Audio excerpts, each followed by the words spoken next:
Okay, theorem number 11. Okay, well, with this theorem and without this theorem does matter. As long as you practice how you can use the table and you can take care of all the like problem. Okay, but since like like this e to the ct is the like translation, right? So as long as you can make your function as s minus c form, then we can easily find your inverse Laplace transform like this way. Okay, it's really easy. Here we go. But actually, it's not easy. I'm sorry about that. Okay, because like I study a lot. That's why I know how we can take here. But like a theory is never be easy. But let me try to show you how we can do. Okay, let me double check this is really work or not. Okay, Laplace transform over e to the ct times f of t. Whenever you want to check like something, definitely you have to use the definition. Okay, equal to 0 to infinite e to the minus st times e to the ct and f of t dt, right? And that is equal to integral 0 to infinite. Let me combine these two exponents. Okay, e to the minus s minus ct f of t dt. And like as you remember, this is definition of f of s minus c.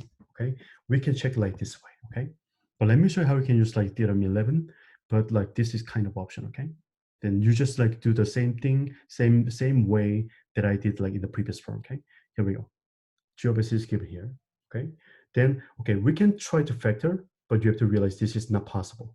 Then what we're gonna do is we're gonna try to make it as perfect square. Okay, do you remember what that is? It is s squared minus 4s plus 4 and plus 1.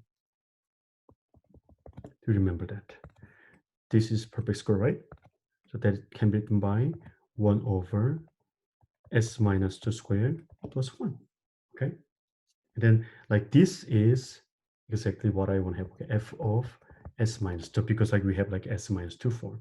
And also like it is 1 over, do you remember like in the table we have 1 over s squared plus 1, which is number 7. Okay, no, not number 7. Give me 1 second. Oh, number 5. Okay, that's exactly the form in number 5. Okay, so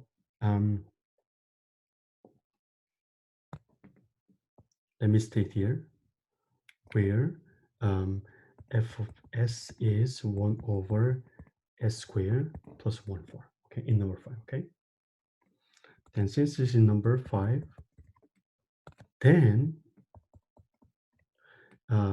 your inverse Laplace transform of this guy is equal to sine t. Is that okay? So keep that in mind. Look at like the other number 11.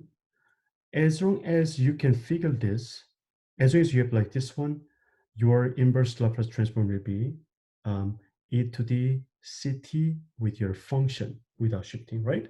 Here we go. So by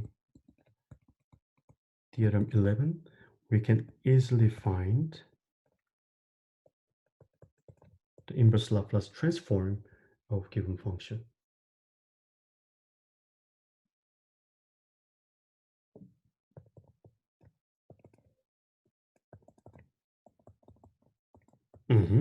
Which is equal to e to the